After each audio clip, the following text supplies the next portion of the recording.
No podía creer cuánto esfuerzo había puesto en su fiesta de cumpleaños. Había sido idea mía desde el principio. Cada detalle, cada euro gastado, cada noche en vela planificando. Quería que todo fuera perfecto para ella, mi esposa Elena, la mujer que había sido el centro de mi universo. El lugar era una espectacular azotea en pleno centro de Madrid, con vistas panorámicas a la Gran Vía. El paisaje nocturno desde allí te dejaba sin aliento. Encargué su tarta favorita, una obra de arte de 5 pisos que combinaba chocolate y vainilla. Incluso había una torre de copas de cava, como las que se ven en las películas, apiladas para que brillaran como joyas bajo las luces parpadeantes. Pagué un extra por esa iluminación. Fui tan lejos como para hacer traer orquídeas exóticas y extravagantes desde la otra punta del mundo, porque una vez me dijo que eran las flores de sus sueños. Costó una fortuna, pero no me importó. Era su noche, y yo quería que se sintiera como la reina del mundo. Allí estaba yo, con mi mejor traje, observándola reír y mezclarse entre los más de 60 invitados, amigos, familia, gente que conocíamos desde hacía años. Estaba agotado, pero orgulloso. Se veía deslumbrante con el vestido que habíamos elegido juntos meses atrás, su cabello brillando bajo las luces. Esto es, pensé, de esto se trata el matrimonio, de hacerla feliz. Entonces tomó el micrófono. Esperaba unas palabras dulces, quizás un agradecimiento por haber organizado todo aquello. En cambio, levantó su copa y empezó a hablar del señor Garrido, un director de su empresa. Mi faro dijo, su voz resonando clara y fuerte por encima del murmullo de la multitud. La persona que ha estado a mi lado en los momentos más difíciles. Me quedé helado. La sonrisa se me congeló en la cara. Garrido, un colega de su trabajo. Lo había mencionado un par de veces, siempre de pasada, así que nunca le di importancia. Sentí un nudo en el estómago, pero me dije a mí mismo que respirara, que esperara. Quizás yo era el siguiente. No lo fui. En su lugar se giró hacia mí con una sonrisa traviesa, como si estuviera a punto de contar el mejor chiste del mundo. Me tendió una pequeña y ligera bolsa de regalo. Esto es para ti, cariño. La gente se rió, pensando que era un gesto adorable. Abrí la bolsa esperando algo típico, como un reloj o una corbata. Pero no. Dentro había una camiseta negra de una marca de lujo, perfectamente doblada. La saqué y la sostuve en alto. Y allí, en letras blancas y llamativas, ponía «Divorcio». La multitud enmudeció. Luego, algunos soltaron risas nerviosas e incómodas. Ella sonreía de oreja a oreja, como si acabara de ganar un premio a la mejor comedia del mundo. Mis manos temblaban mientras miraba fijamente esa palabra. 4 años de matrimonio. Todos los sacrificios. Todas las noches en vela que pasé pagando facturas o planeando fiestas como esta. Y ella pensaba que esto era vanguardista, divertido. Sentí que la garganta me ardía. Podía sentir todas las miradas sobre mí, esperando mi reacción. Podría haber gritado, podría haberle tirado la camiseta a la cara y haberme largado de allí. Pero no lo hice. Dejé la bolsa sobre una mesa. Metí la mano en el bolsillo y saqué su verdadero regalo de cumpleaños. Una pulsera de Cartier que había comprado para ella. Una pieza de oro, elegante y cara. Había estado ahorrando durante meses, sabiendo que le encantaría. La coloqué sobre la mesa junto a la tarta, a la vista de todos. Sin una palabra, sin un escándalo, simplemente me di la vuelta y empecé a caminar. Al salir, el aire frío y cortante de la noche madrileña me golpeó en la cara, pero no me detuve. Oía a mis espaldas como el murmullo, el tintineo de las copas y el ruido confuso se iban apagando. Seguí caminando. El eco de mis zapatos sobre el pavimento, mi corazón latiendo tan fuerte que parecía que iba a romperme las costillas. No sabía a dónde iba todavía, pero una cosa era segura, no iba a volver a entrar allí, ni por ella, ni por nadie. Esa camiseta no era una broma, era una declaración, y yo no iba a quedarme para hacer el remate del chiste. Al salir de aquella fiesta en la azotea, el aire de la noche me golpeó con fuerza, y mi corbata se aflojó con el viento. No había dado ni 10 pasos cuando me detuve, apretando los puños. Había dejado la pulsera sobre la mesa, su regalo de cumpleaños, el que había pasado meses eligiendo, el que me había imaginado que llevaría con esa sonrisa radiante que solía dedicarme. Estaba allí, abandonado, como un trofeo para su pequeño espectáculo. Y la camiseta, divorcio. Esas letras blancas parpadeaban en mi mente, como si me estuvieran taladrando el cráneo. No podía dejarlo así. No podía permitir que ella tuviera la última palabra después de humillarme frente a todos nuestros conocidos. Así que me di la vuelta. Mis piernas se movieron antes de que mi cerebro pudiera procesarlo. llevándome de nuevo a través de las puertas de cristal. Pasé de largo al aparcacoches, que parecía confundido, y estaba a punto de pedirme las llaves. El ruido de la fiesta me golpeó de nuevo. Risas, el tintineo de copas, una canción animada que seguramente ella había puesto en la lista de reproducción. No miré a nadie, ni a sus amigos, ni a los míos, ni a los camareros que se movían entre la gente con bandejas de cava. Fui directo a esa mesa, la mesa con la tarta, las flores y la pulsera brillando bajo las luces. Ella seguía charlando en la parte delantera con el tal Garrido, de espaldas a mí. Probablemente pensó que me había ido con el rabo entre las piernas, como un perro herido. Cogí la pulsera. El metal frío se deslizó en mi palma y la guardé de nuevo en mi bolsillo. Nadie dijo una palabra. Algunos abrieron los ojos como platos y giraron la cabeza, pero nadie me detuvo. ¿Estaban demasiado sorprendidos? ¿O simplemente no les importaba? Fuera como fuera, yo había terminado. Salí de nuevo, esta vez para siempre. El aparcacoches ya tenía mi coche listo. Una berlina negra que había comprado hacía 2 años. Una de las pocas cosas en las que me mantuve firme cuando ella insistió en que compráramos ese caro SUV. Me senté en el asiento del conductor, cerré la puerta de un portazo y me quedé un momento mirando el salpicadero. Mi móvil vibró en mi bolsillo. Lo ignoré. El motor cobró vida silenciosamente y me incorporé al tráfico. Las luces de la ciudad se difuminaban sin sentido. 5 minutos después empezó la primera llamada. Su nombre, Elena, iluminó la pantalla del móvil en el asiento del copiloto. No contesté. Sonó, se cortó y volvió a empezar. Una y otra vez. Para cuando llegué a la autopista, era incesante. Las notificaciones de llamadas perdidas se acumulaban. Eché un vistazo, lo justo para ver cómo subía el número. 10, 20, 50. Seguí conduciendo. La carretera oscura y vacía se extendía ante mí. Agarraba el volante con tanta fuerza que los nudillos se me pusieron blancos. ¿Qué quería? ¿Disculparse? ¿Regodearse más? ¿Explicarme por qué pensaba que era aceptable darme esa camiseta delante de todo el mundo? Ya no importaba. El teléfono seguía sonando, implacable, como si pensara que podía agotarme si seguía intentándolo. Aparqué en mi plaza de siempre, en el garaje de nuestro apartamento, no, mi apartamento ahora, y miré la pantalla.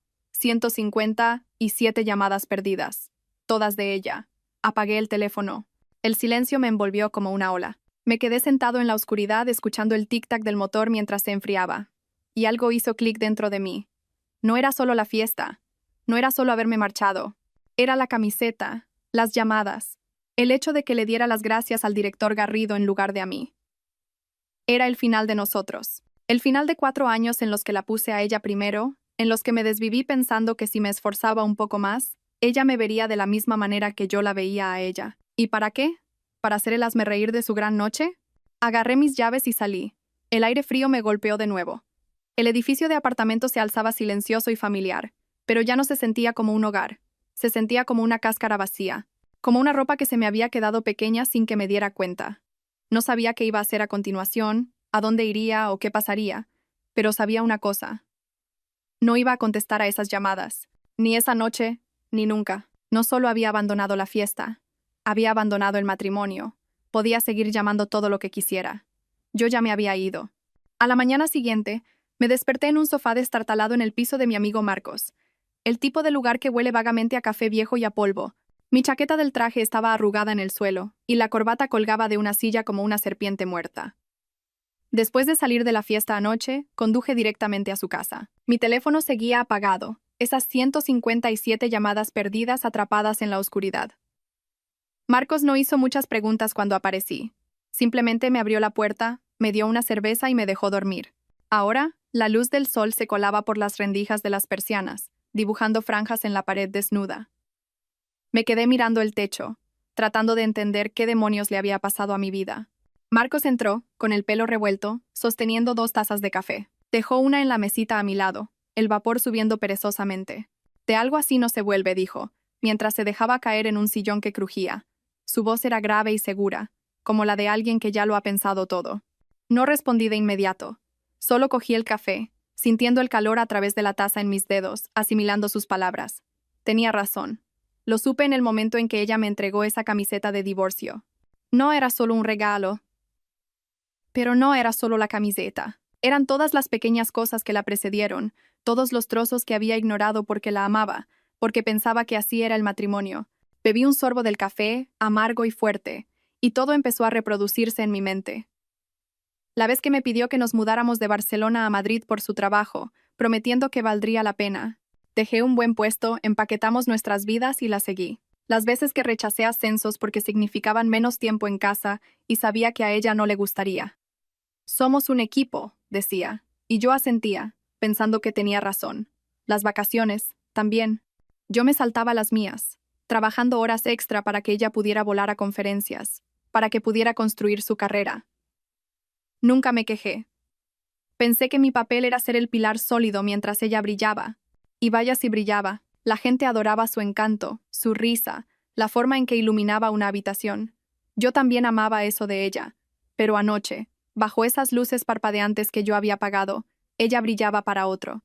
El director Garrido, su faro. No yo. Dejé la taza, mis manos todavía temblorosas por la noche anterior, y miré a Marcos. Le di todo, dije, mi voz ronca por el sueño. Él asintió, reclinándose en su silla. Sí, tío. Y ella te dio una camiseta. Sus palabras dolieron, pero eran la verdad. Volví a pensar en la fiesta. 60 personas. Todas viendo cómo brindaba por Garrido, todas viendo cómo me entregaba esa bolsa. ¿Qué pensarían? ¿Se reían porque estaban de acuerdo con ella? ¿Sentían lástima por mí? ¿O simplemente no les importaba? Había pasado tanto tiempo tratando de hacerla feliz, de mantener nuestra relación a flote. Y en una noche, ella me había convertido en un chiste. El piso se sentía más pequeño, como si las paredes se estuvieran cerrando. Me levanté y fui a la ventana. Afuera, la ciudad estaba despertando. Los coches tocaban el claxon. La gente se apresuraba a ir al trabajo. Mi vida solía sentirse así, ocupada, con un propósito, en movimiento. Ahora solo era yo, de pie con una taza de café y un ego herido. Marcos bebió su café, observándome. No me presionó para que hablara, no lo necesitaba. Éramos amigos desde la universidad, me conocía mejor que la mayoría. ¿Y ahora qué?, preguntó finalmente, rompiendo el silencio. No tenía una respuesta todavía. Pero mientras miraba el horizonte de la ciudad, algo cambió. Ya no era el tipo que esperaba. Ya no era el hombre que asentía y sonreía mientras ella tomaba las decisiones. Ese hombre se fue anoche. La pulsera seguía en mi bolsillo. Podía sentir su peso contra mi pierna, un recordatorio de lo que había recuperado. Quizás Marcos tenía razón, de algo así no se vuelve, pero quizás no era necesario. Quizás solo había que seguir caminando, descubrir quién era yo sin el peso del foco de otra persona. Me giré hacia él con la mandíbula apretada. Estoy harto de que me usen y me tiren, dije. Él levantó su taza. Bien. Ya era hora. Durante los 2 días siguientes a la fiesta, no encendí el teléfono. Las 157 llamadas perdidas seguían ahí, esperando, pero yo no estaba listo para enfrentarme a ellas, ni a ella. Me quedé en casa de Marcos, durmiendo en ese sofá quejumbroso, y despertándome con el gorgoteo de la cafetera en su cocina. Era tranquilo, sencillo, y por primera vez en años no sentía que tuviera que estar en algún sitio o hacer algo por alguien. Pero no podía esconderme para siempre. Tenía una vida que ordenar y un matrimonio que terminar. No tenía intención de prolongar el desastre público en el que ya se había convertido. Así que hice una llamada. No a ella, sino a una abogada, Isabel Vega, de la que había oído hablar a través de un colega del trabajo. Era conocida por ser aguda, implacable y por no andarse con rodeos. Nos reunimos en su despacho del Paseo de la Castellana, un espacio pequeño con una gran ventana y montones de archivos en cada superficie. No sonrió mucho. Simplemente me dio la mano y fue directa al grano. ¿Cuál es su objetivo?, preguntó, con el bolígrafo suspendido sobre un bloc de notas. Me recliné en la silla. La pulsera en mi bolsillo se sentía como una piedra. Quiero salir de esto, de forma limpia y silenciosa, sin dramas. Ella asintió, como si hubiera oído eso 100 veces. Bien. No hago divorcios escandalosos. Son una pérdida de tiempo. Ya me gustaba. Le conté todo. La fiesta, la camiseta, el señor Garrido. No se inmutó. Solo tomó notas furiosamente, haciendo preguntas. ¿Cuánto tiempo llevábamos casados? ¿Qué teníamos? ¿Quién había pagado qué? Le dije que la mayoría de los gastos corrían de mi cuenta, el apartamento, el coche, incluso la propia fiesta. Isabel enarcó una ceja pero no dijo nada. Al final de la hora tenía un plan. Presentaremos la demanda discretamente, sin espectáculos públicos. Lo que es tuyo te lo quedas. Lo que es suyo se lo queda. Si ella se opone, Nos ocuparemos entonces. Confié en ella. Tenía ese aire de haber visto tantos matrimonios desmoronarse que ya no le importaba el teatro. Para ella era un negocio. Para mí, era supervivencia. Salí de su despacho sintiéndome más ligero, como si le hubiera entregado un peso que ni siquiera sabía que llevaba. Esa noche, volví al apartamento.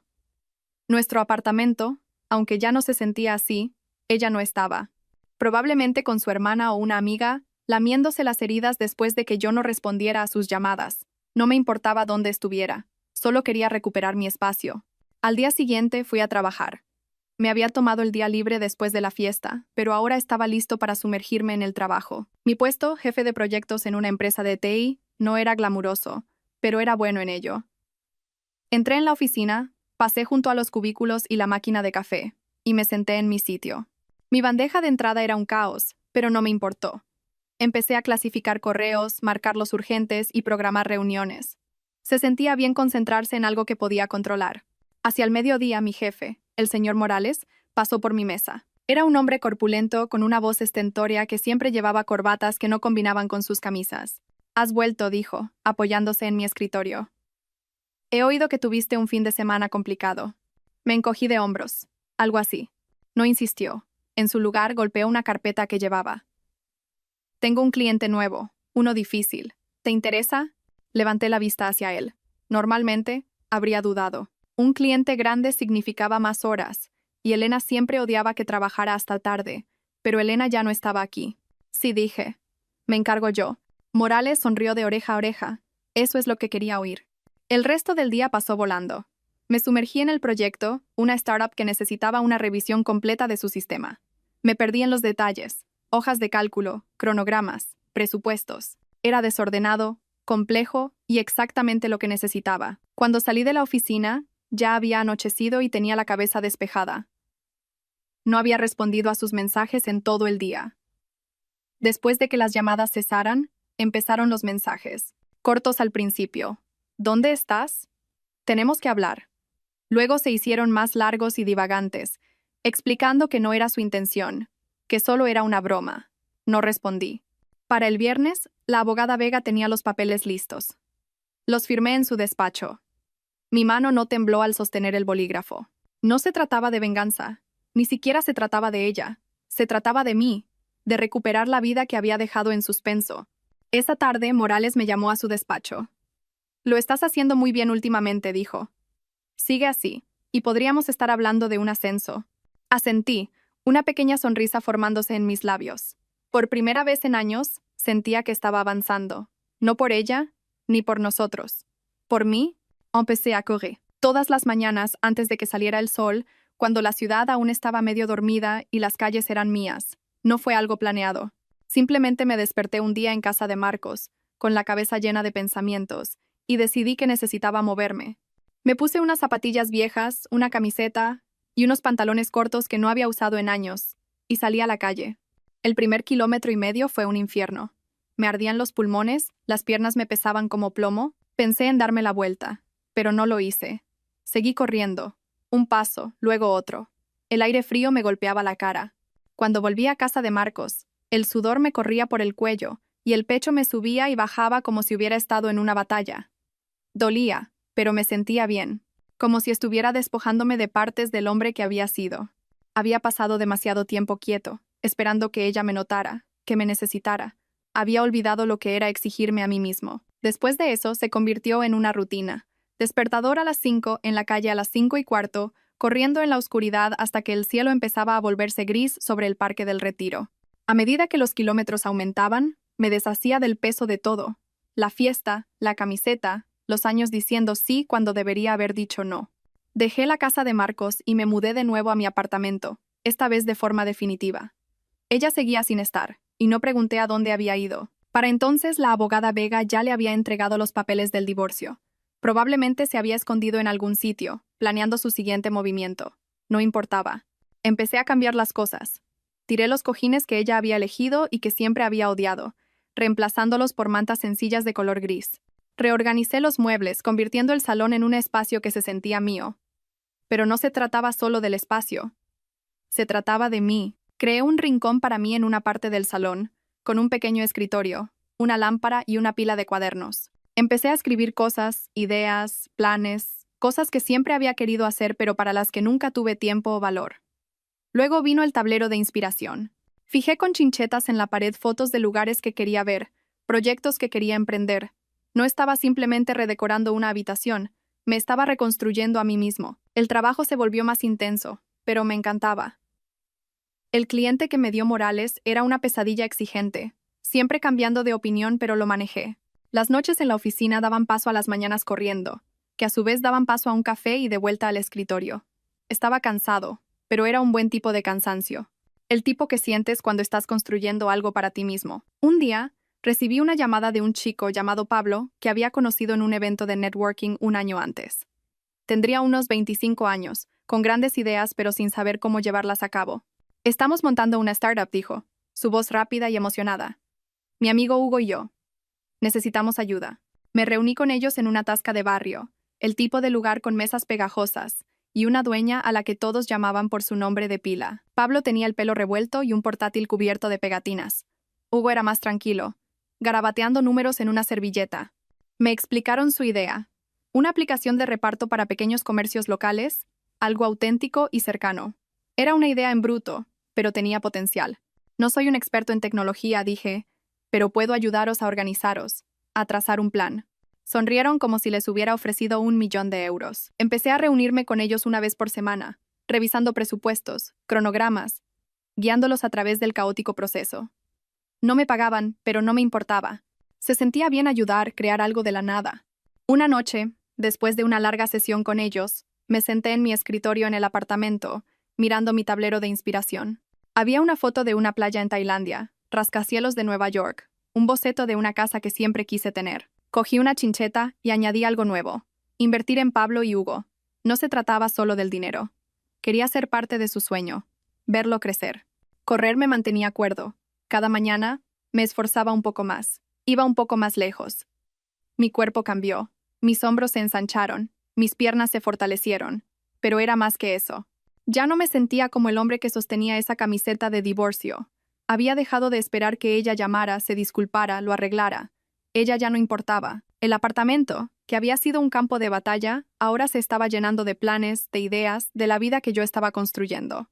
Esa noche, recuperé la pulsera, pero ahora estaba recuperando todo lo demás. Y la sensación era increíble. Una tarde, sentado en mi oficina con el sol entrando a través de las persianas, recibí un mensaje de un viejo conocido, David. No era un gran amigo de ella, pero se movía en los mismos círculos. Así que supuse que habría oído algo. ¿Estás bien, tío? He oído que a ella no le va muy bien últimamente. No respondí de inmediato. Me recliné en mi silla, dejando que el murmullo de la oficina me envolviera, teléfonos sonando, teclados tecleando, y pensé, no le va muy bien. Bien, no le deseaba ningún mal, pero tampoco iba a llorar por ella. Había pasado los últimos meses volcándome en mi propia vida, el trabajo, correr, la startup de Pablo y Hugo, y me sentía más fuerte que nunca en años. Si ella estaba tropezando, era por su propia culpa. Una hora después, David volvió a escribir. El director Garrido ha dimitido. Dicen que hay un lío tremendo en su empresa. Eso captó mi atención. El director Garrido. Su faro. El hombre por el que brindó mientras yo estaba allí como un idiota con esa camiseta. Había dimitido. No sabía los detalles, David tampoco. Solo que había sido repentino. Pero podía imaginármelo. Ella se había apoyado en él. Había construido su imagen en torno a él, y ahora él se había ido. No sonreí, pero tampoco me sentí mal. Volví a mis hojas de cálculo. Los números se desenfocaron por un momento y luego volvieron a enfocarse. El trabajo era mi ancla ahora. Morales me había asignado 2 proyectos más grandes, y la palabra ascenso seguía flotando en el aire. Me quedé hasta tarde esa noche, la oficina vacía, solo yo y el brillo de la pantalla de mi ordenador. Me gustaba el silencio. Me daba espacio para pensar. Al día siguiente, otra amiga, Laura, me llamó. Ella era más cercana a Elena, uno de los pocos contactos mutuos que no había cortado. Empezó un podcast, ¿sabes? La voz de Laura era vacilante, como si no estuviera segura de si yo querría saberlo. Fue un desastre total. La gente la criticó muchísimo. Estaba conduciendo a casa, con el altavoz puesto. Las luces de la ciudad pasaban a toda velocidad. Exactamente. Laura continuó, ha vuelto a publicar mucho en redes sociales tratando de recuperar seguidores. Pero no le está funcionando. La gente sigue sacando el tema de la fiesta. Agarré el volante con un poco más de fuerza. La fiesta. La maldita camiseta. No dije mucho más. Dejé que Laura terminara. Gracias por la información, dije. Y colgué. No necesitaba oír más. Se estaba desmoronando pieza por pieza. Y no me sorprendía. Ella siempre había sido buena brillando cuando las cosas eran fáciles, cuando tenía a alguien más a mí, a Garrido, a quien fuera para sostenerla. Ahora que los pilares habían desaparecido, no sabía cómo mantenerse en pie. Mientras tanto, mi vida despegaba. Una semana después, Morales me llamó a su despacho. Dejó caer una carpeta sobre su escritorio. Vas a dar una charla en un seminario de negocios local el mes que viene. Te han pedido específicamente a ti. Parpadé. ¿A mí? Él se rió, con su habitual estruendo. Sí, a ti. Últimamente estás que te sales. La gente se está dando cuenta. Salí de su despacho sintiéndome 2 metros más alto. El seminario no era gran cosa, pero era mío, algo que me había ganado. Y entonces llegó la gran oportunidad. Un correo electrónico de un hombre que había conocido en una conferencia años atrás, un tipo académico de prestigio. Estamos organizando un congreso de servicios empresariales en Dubái, decía. Nos gustaría invitarle como ponente principal. Su nombre ha estado sonando mucho últimamente. Dubái. Me quedé mirando la pantalla, saboreando las palabras. Había pasado de ser el tipo que pagaba la fiesta de su esposa a ser el tipo invitado al otro lado del mundo. Acepté, por supuesto. Esa noche, me reuní con Pablo y Hugo de nuevo en la tasca. Su aplicación avanzaba, lenta y con problemas, pero avanzaba. E invertí parte de mis ahorros. Eres nuestra arma secreta, tío, dijo Pablo, sonriendo por encima de un plato de patatas bravas. Hugo estaba callado, pero asintió con una emoción similar. Me sentí útil, necesario, de una manera que nunca me había sentido con ella. De vuelta en el apartamento, añadí Dubái a mi tablero de inspiración, justo al lado de Tailandia y el boceto de la casa. Correr me mantenía estable. Cada mañana mis pies golpeaban el asfalto, mi aliento se convertía en vaho en el aire frío. Ahora podía correr 10 kilómetros. Mi cuerpo estaba más definido, mi mente más aguda. Ella se estaba desvaneciendo su trabajo, su podcast, su influencia online, y yo estaba ascendiendo el seminario, las charlas, la startup. El mundo que una vez giró a su alrededor, ahora giraba hacia mí. Y no miraba atrás. No la odiaba. Ni siquiera pensaba mucho en ella. Pero saber que ella estaba luchando mientras yo prosperaba, se sentía como justicia. El tipo de justicia silenciosa y limpia por la que no tienes que luchar. Una tarde, estaba en mi apartamento ordenando papeles viejos, la lámpara proyectando un cálido resplandor sobre mi escritorio, cuando lo encontré. Un sobre metido entre una pila de declaraciones de impuestos y recibos varios. No era de la abogada Vega ni de ninguna fuente oficial. En el anverso, mi nombre estaba escrito con su caligrafía familiar y redondeada. Me quedé helado por un momento, mis dedos flotando sobre él. Hacía semanas que no sabía nada de ella, desde que los mensajes de texto cesaron y firmamos los papeles del divorcio. Una parte de mí quería tirar el sobre a la basura sin abrirlo, pero la curiosidad me pudo. Lo abrí. El papel era grueso y pesado. 4 páginas de su letra me devolvieron la mirada. Me senté en mi silla, que crujió bajo mi peso, y empecé a leer. No era mi intención, empezaba. Había presionado tanto el bolígrafo contra el papel que casi podía sentir la presión. La camiseta se suponía que era una broma. Una broma estúpida. Nunca pensé que te irías. Me detuve ahí apretando la mandíbula. ¿Una broma? Todavía lo llamaba así.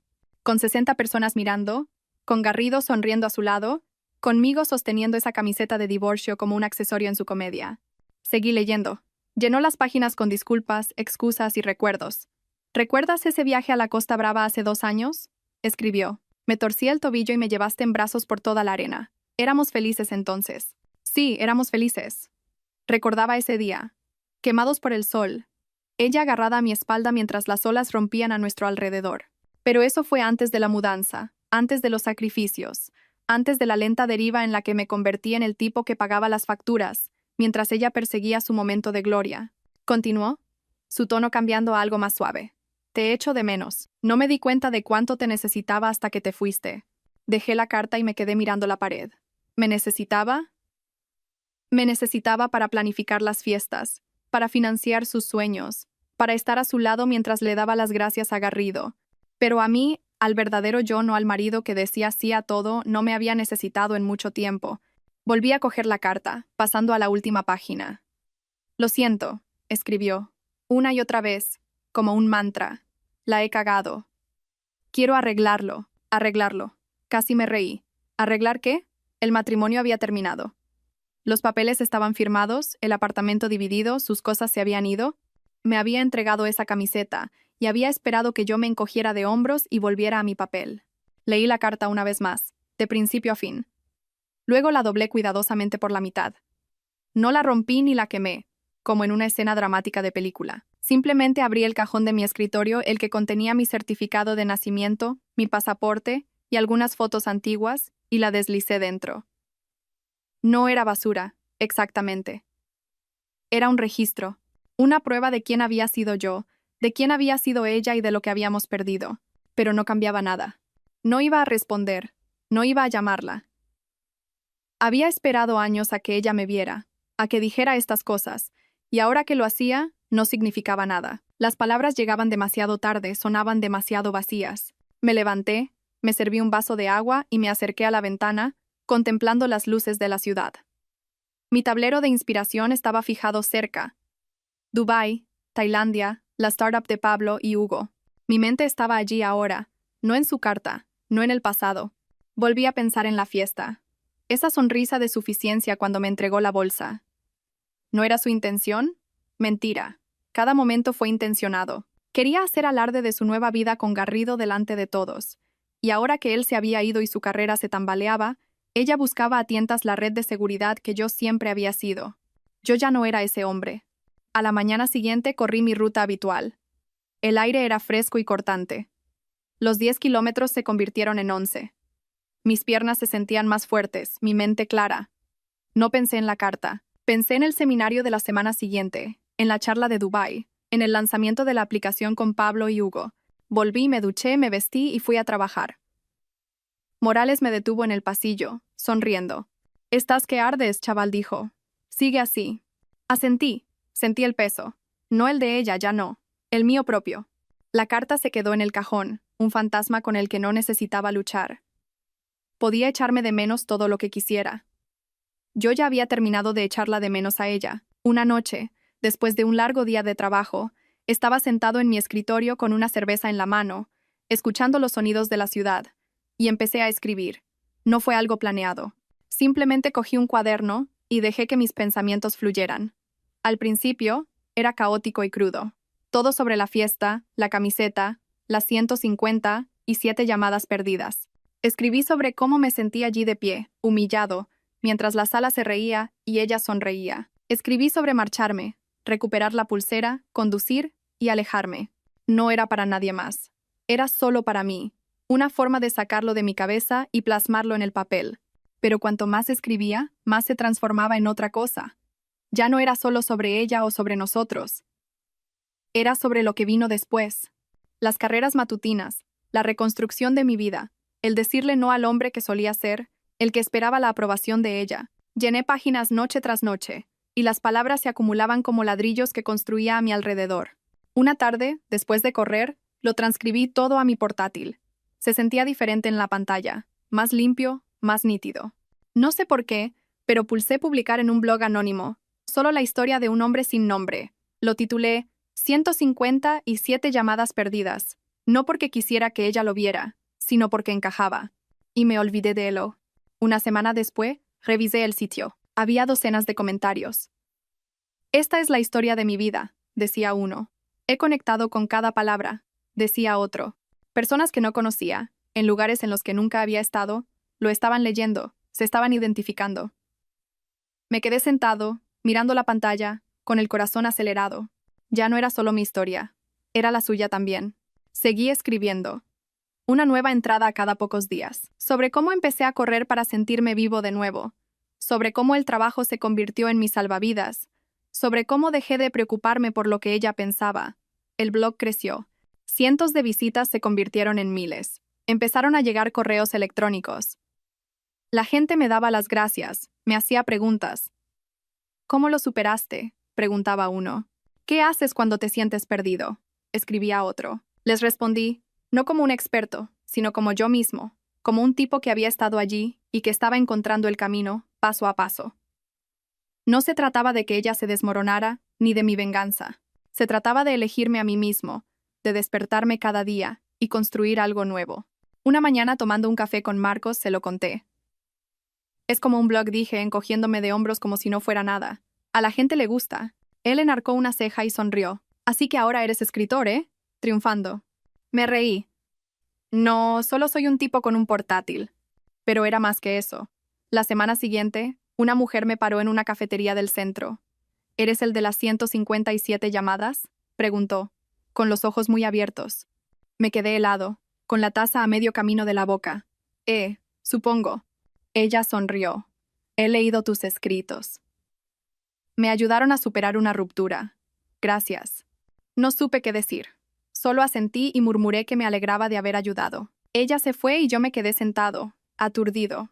Ahora era real. Ya no eran solo palabras en una pantalla. La gente me estaba encontrando, reconociéndome. El blog se convirtió en un movimiento. Creé una newsletter, luego una página en redes sociales. 157 llamadas perdidas se convirtió en un fenómeno. Los lectores lo llamaron así, lo compartieron, lo hicieron suyo.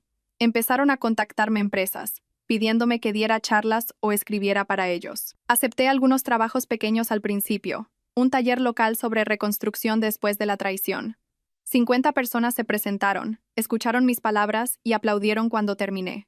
Luego vinieron cosas más grandes, mesas redondas, podcasts, artículos para revistas. Ya no era anónimo.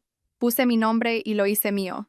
Pablo y Hugo se unieron. Tío, tienes que convertir esto en una marca, dijo Pablo una noche en la tasca, con su portátil abierto mostrando las últimas cifras de su aplicación. Camisetas. Algo mejor que divorcio. Me reí, pero él hablaba en serio. Empezamos a barajar ideas y me encantó. No por el dinero, sino por el significado. Renacer, dije finalmente. Esa es la palabra.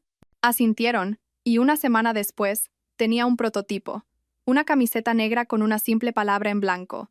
Renacer. No se trataba de ella. Se trataba de mí.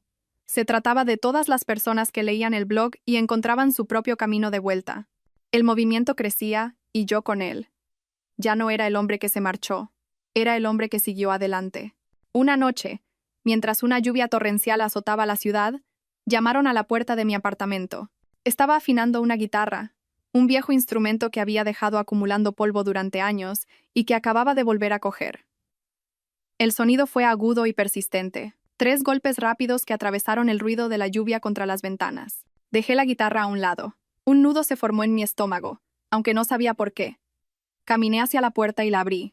Allí estaba ella, empapada, sin paraguas ni abrigo, el pelo pegado a la cara, el rímel corrido por sus mejillas. Por un segundo, no la reconocí. No era la mujer pulcra que yo conocía, la que me sonrió con suficiencia bajo las luces de la fiesta. Parecía pequeña y frágil, como si la lluvia hubiera borrado todo lo que solía ser. ¿Puedo pasar?, preguntó, casi en un susurro. No dije nada al principio, solo me hice a un lado y la dejé entrar. Goteó agua en el suelo, creando un pequeño charco junto al sofá, pero no me importó. Cerré la puerta y me quedé frente a ella, con los brazos cruzados, esperando. No se sentó. Se abrazó a sí misma, como si tuviera frío. Te echo de menos, dijo finalmente, mirándome directamente a los ojos. Éramos felices. No me moví ni parpadeé. Las palabras flotaban en el aire, pesadas y húmedas, pero no me golpearon como antes. No, mi voz era firme. Yo era feliz. Tú tenías suerte. Ella retrocedió como si le hubiera dado una bofetada, y entonces las lágrimas brotaron, silenciosas al principio, luego más fuertes, sus hombros sacudiéndose. La he cagado, sollozó. Lo sé. La fiesta ha garrido todo. Fui una idiota. No quería perderte. La observé. Esta mujer a la que había amado durante años, llorando en mi salón. Y esperé sentir algo. Rabia, compasión, cualquier cosa. Pero no llegó nada. Ya lo había sentido todo. El dolor, la traición, la lenta combustión de darme cuenta de que para ella yo era invisible. Había hecho mi duelo meses antes, en mis carreras matutinas, paso a paso, en cada página que escribía en mi blog. Ella siguió hablando. Pensé que podía hacerlo sin ti. El trabajo, el podcast, todo. Ahora todo se ha ido. Garrido se fue. Me estoy ahogando. Y te necesito. Ahí estaba otra vez. Necesitar. Me necesitaba ahora que su mundo se desmoronaba. Ahora que el foco que me había robado parpadeaba. Me acerqué más. no para consolarla, sino para asegurarme de que me oyera.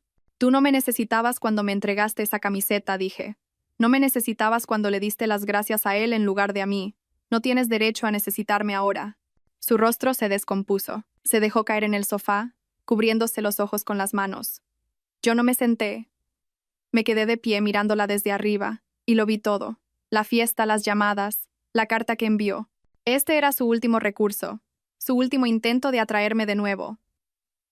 Pero yo ya no era ese hombre.